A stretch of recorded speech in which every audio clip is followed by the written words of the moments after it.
Welcome to Spooky Stories. I'm Milo, your guide through the chilling and the unknown. Here, we dive into terrifying tales that will keep you on the edge of your seat. Join our community of thrill seekers, and let's explore the darkness together. Are you ready to be scared? 1. I met Thomas in the most unexpected of places, a forum dedicated to the game Age of Empires. It was a haven for strategy enthusiasts like myself, a place where we could discuss tactics and share our love for the game. Thomas, or Lord Vlad as he was known online, stood out with his sharp insights and deep knowledge of the game. Weeks of exchanging messages turned into hours of deep conversation, and soon we decided to take our friendship offline. Thomas seemed like a typical guy, with one peculiar hobby that piqued my curiosity. He collected antique dolls. There was something charming about his passion, an innocent quirk that made him all the more interesting. When he invited me to his house to see his collection, I was intrigued. Who wouldn't want to see a slice of history through the delicate features of old dolls? As I approached Thomas's house, a quaint Victorian nestled in a quiet neighborhood, a shiver ran down my spine. It was an overcast day, the kind that makes shadows seem longer and the air feel colder. Thomas greeted me at the door with a warm smile, and any lingering doubts I had melted away. He led me inside, and I was immediately struck by the sheer number of dolls. They lined every shelf, each one unique and meticulously cared for. First, it was enchanting. The dolls were beautifully crafted, with porcelain faces and intricately designed clothing. Thomas spoke about each one with a fondness that was almost endearing. But as we moved deeper into the house, the atmosphere shifted. Some of the dolls had an unsettling realism to them, with eyes that seemed to follow me around the room. And then I noticed strands of human hair woven into their locks. A knot of unease formed in my stomach. Thomas, are these real human hair? I asked, trying to keep my voice steady. He smiled, a strange glint in his eyes. Some of them, yes, it adds to their authenticity. I tried to hide my discomfort, but as we continued, Thomas's behavior became increasingly erratic. He spoke about the dolls as if they were alive, mentioning how some would move or whisper at night. His eyes would dart around the room, as if expecting the dolls to confirm his stories. My instinct screamed at me to leave, but politeness and curiosity kept me rooted. We reached a dimly lit room at the back of the house, the heart of his collection. The dolls here were different, older, more worn, and disturbingly lifelike. Thomas's demeanor changed. His gaze became fixated on me, and his words took on a darker tone. You know, Alyssa, he began, his voice low, these dolls have a way of choosing their companions. They can be quite possessive. A chill ran down my spine. Thomas, I think I should go. It's getting late, I said, edging towards the door. But he stepped in front of me, blocking my exit. His smile was gone, replaced by a look of intense obsession. You can't leave yet. They haven't finished their introductions. Panic surged through me. I glanced around, searching for another way out. The doll's glassy eyes seemed to mock my fear. Summoning every ounce of courage, I tried to push past him, but his grip on my arm was ironclad. Let go of me, Thomas, I shouted, struggling against him. He pulled me closer, his breath hot against my ear. They need you, Alyssa. You're special. You can hear them, can't you? Desperation fueled my strength, and I managed to break free, running towards the door. The hallway seemed to stretch endlessly, the dolls' faces blurring into a macabre tapestry. I reached the front door, yanking it open and stumbling into the cold air outside. I didn't stop running until I was safely in my car, locking the doors and speeding away. My heart pounded in my chest, the adrenaline making my hands shake. Once I felt safe enough, I called the police and reported everything. Days later, I learned that Thomas wasn't just an eccentric collector. He had a history of luring women to his home, using his dolls to terrify and control them. The human hair wasn't just a macabre touch. It was a trophy from his previous victims. Thomas was arrested, and his house of horrors was shut down. The experience left me shaken, a reminder of the dangers lurking behind seemingly innocent hobbies. Even now, the memory of those lifelike dolls and Thomas's obsessive gaze haunts me.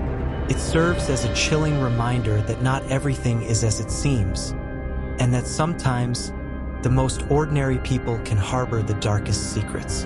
2. I met Michael on a dating site, a place where lonely hearts converge in the hope of finding that special someone.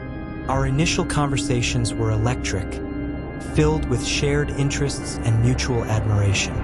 Michael was charming, intelligent, and seemed genuinely interested in me. After several successful dates, he suggested a romantic picnic in the park, an idea that perfectly aligned with my love for nature. I agreed, looking forward to a peaceful afternoon surrounded by the serenity of the outdoors. The day was perfect. The sky was a brilliant blue, and the air carried the sweet scent of blooming flowers. Michael picked me up, and we drove to the park, chatting and laughing like old friends. As we arrived, I noticed how unusually quiet and deserted it was. Michael reassured me, saying it was a hidden gem and the solitude would make our picnic even more special. We walked hand in hand, the gravel crunching softly beneath our feet. Michael carried the picnic basket, and I admired the greenery, the tall trees casting dappled shadows on the ground. But as we ventured deeper into the park, I couldn't shake the growing unease. Michael's demeanor began to change. He seemed restless, his eyes darting around nervously. "Let's go a bit further," he suggested, his voice strained. "There's a really quiet spot I want to show you." Something about his insistence made me wary. "Isn't this spot nice enough?" I asked, trying to keep my tone light. He grabbed my hand a little too tightly. "Trust me, it's worth it." Against my better judgment, I followed him. The path grew narrower and the trees denser, their branches forming a canopy that blocked out the sunlight. The air felt cooler, and a shiver ran down my spine. Michael's grip on my hand was uncomfortably tight now, his steps quicker and more determined. As we reached a small clearing, Michael stopped abruptly. He turned to me, his face pale and eyes wide with a manic intensity. "Emily, have you ever heard about ancient rituals and sacrifices?" he asked, his voice eerily calm. My heart pounded in my chest. "What are you talking about?" I asked, my voice barely above a whisper. He began to talk about ancient practices, about offerings and rituals meant to appease dark forces. His words were a disturbing mix of history and obsession, and the way he spoke sent chills down my spine. "Some rituals require a willing participant," he said, his eyes locking onto mine. "But sometimes they need someone who isn't willing." Panic surged through me. "Michael, this isn't funny. Let's go back to the car." He smiled, a twisted, sinister smile that didn't reach his eyes. "You can't leave yet. You need to understand. It's for a greater purpose." I forced a laugh, trying to mask my fear. "Okay, Michael, you've made your point. Let's go back, and you can tell me more about this over lunch." He hesitated, his grip loosening slightly. "You really want to know more?" he asked, doubt flickering in his eyes. "Yes," I lied, my mind racing. "But let's talk about it somewhere more comfortable." He seemed to consider this for a moment, then nodded. "All right, let's go." As we made our way back, I kept up the pretense of interest, asking questions and nodding along to his increasingly bizarre explanations. My eyes constantly scanned for an opportunity to escape. Finally, as we neared the car, I saw my chance. I bolted, running towards the road, my breath ragged and my heart pounding. I didn't stop until I reached the main road, where I frantically waved down a passing car. The driver, a concerned elderly man, stopped and I breathlessly explained my situation. He called the police, and they arrived shortly after, but Michael was already gone. For weeks, I lived in fear, always looking over my shoulder. Then, one night, as I watched the evening news, a chilling report came on. A young woman had been found dead, her body discovered in a remote area, the scene bearing all the hallmarks of a ritualistic killing. My blood ran cold. The details were too similar to what Michael had described. I went to the police, recounting my harrowing experience. They took my statement seriously, linking it to other similar cases. Michael, it seemed, had a history of luring women into his twisted fantasies. Despite the investigation, he remained elusive, a ghost haunting the fringes of society. To this day, the memory of that picnic and the horror it unveiled lingers in my mind. Michael's face, his unsettling words, and the dark, oppressive silence of that park are seared into my consciousness. I live with the knowledge that he is still out there, a predator hidden behind a mask of charm and normalcy. The experience taught me to trust my instincts, to heed the warnings my mind tried to give me. It also served as a grim reminder that monsters do exist, often in the guise of ordinary people. And as I share this story, I hope it serves as a cautionary tale for others, a reminder to always be vigilant and to never let curiosity override caution. Meet Sarah. Like many of us, she used to dread bedtime, hours spent tossing and turning, waking up groggy and irritable, and worst of all, her relentless snoring that not only disturbed her sleep, but her partner's as well. Desperate for a solution, Sarah tried everything. New mattresses, white noise machines, even sleeping pills. Nothing worked until she discovered our breathing for sleep routine. One particularly frustrating night, Sarah stumbled upon an article about the power of breathing to improve sleep. Skeptical but willing to try anything, she read about our breathing for sleep routine, a simple, scientifically backed method designed to clear sinuses, enhance breathing, and eliminate oxygen blockades. It promised to guide users through a simple breathing routine for the best sleep of their lives. Intrigued, she decided to give it a shot. As she began the routine, Sarah immediately felt her sinuses clear. She followed the step-by-step guide, learning how to breathe deeply and correctly. Within minutes, she noticed a significant difference. Her breathing was smoother, more relaxed. That night, she fell asleep faster than she had in years and, incredibly, stayed asleep all night. One of the most astonishing benefits was the end of her snoring. The routine included a simple breathing hack that stopped her snoring in minutes. Sarah learned that her habit of mouth breathing was activating her survival mode, preventing her from achieving truly restful sleep. By switching to nasal breathing, she deactivated this mode and allowed her body to fully relax. The next morning, Sarah woke up feeling refreshed and rejuvenated. She couldn't remember the last time she felt so well rested. Her partner noticed the difference too. No more middle-of-the-night disruptions from her snoring. The transformation was remarkable, and Sarah knew she had found something special. Sarah's story is not unique. Many others have discovered the life-changing benefits of our breathing for sleep routine. Imagine falling asleep quickly, sleeping soundly through the night, and waking up feeling fully rested. No more snoring, no more grogginess, just deep, restorative sleep. Are you ready to transform your sleep like Sarah did? Our breathing for sleep routine is easy to follow and starts working immediately. Clear your sinuses, enhance your breathing, and remove oxygen blockades with our guided routine. Say goodbye to snoring and hello to the best sleep of your life. Don't spend another night tossing and turning. Experience the power of proper breathing and reclaim your nights. Try our breathing for sleep routine tonight and wake up to a new, refreshed you, because everyone deserves the gift of deep, restful sleep. Check out the link for this wonder in the description and the comments. 3. I met Jack on a dating app where our conversations flowed effortlessly. He was everything I had hoped to find. Charming, educated, and genuinely interesting. After several delightful chats, he invited me to dinner at his place. I was hesitant at first, but his warm demeanor and thoughtful messages eased my concerns. He seemed perfect, a refreshing change from the usual disappointments of online dating.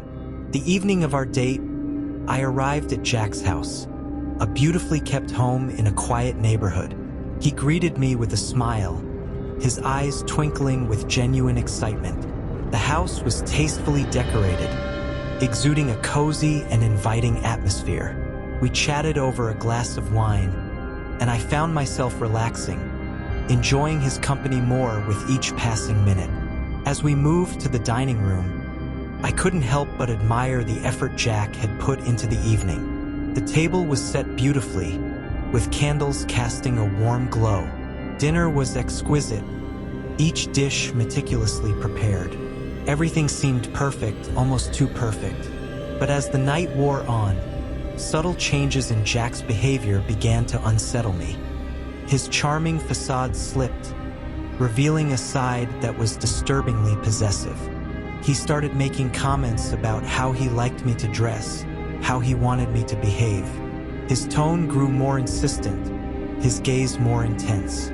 My discomfort grew, but I kept my composure, not wanting to escalate the situation. After dessert, Jack's demeanor took a darker turn. He locked the door and pocketed the key, a sinister smile playing on his lips. "Laura," he said, his voice low and commanding, "you belong to me now." Panic surged through me, but I forced myself to stay calm. "Jack, I think you're taking this too seriously. Let's just enjoy the evening." But he shook his head, his eyes cold and unyielding. "No, Laura, this is how it's going to be." Desperation clawed at me. I needed to find a way out, but the front door was locked, and Jack was blocking my path. I had to bide my time, wait for an opportunity. As he went to the kitchen to fetch more wine, I scanned the room, looking for anything that could help me. In the corner of the living room, I spotted a phone partially hidden behind a stack of books. My heart raced as I inched towards it, praying Jack wouldn't return too soon. I grabbed the phone and quickly typed a message to my best friend. "Sarah, help! I'm at Jack's house. He's locked me in. Call the police." I slipped the phone back just as Jack re-entered the room, his eyes narrowing suspiciously. "What are you doing over there?" "Just admiring your book collection," I lied, trying to keep my voice steady. He studied me for a moment, then seemed to accept my answer. But the tension in the room was palpable. Every moment felt like an eternity as I waited, hoping Sarah had seen my message and was taking action. Minutes turned into hours. Jack's behavior grew more erratic, his possessiveness more intense. He talked about his plans for us, how we would live together, how I would obey him. Fear gnawed at me, but I kept my calm exterior, hoping to find another chance to escape. Suddenly, there was a knock at the door.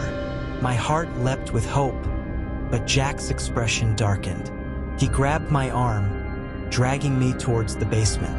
"Quiet," he hissed. "If you make a sound, you'll regret it."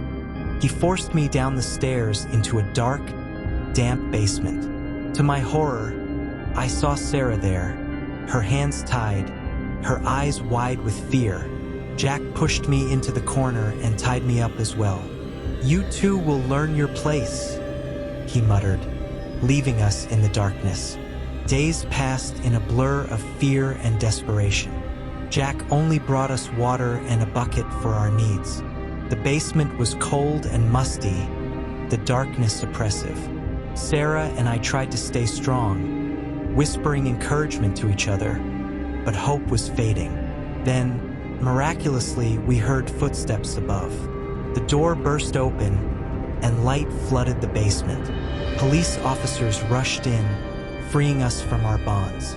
I collapsed into their arms, relief washing over me. Jack had made a critical mistake.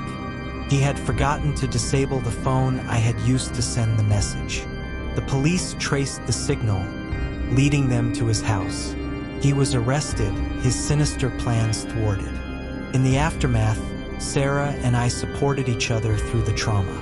The experience left deep scars, but it also strengthened our bond. We were survivors, united by a harrowing ordeal. Jack's perfect facade had hidden a monster, but we had escaped his clutches.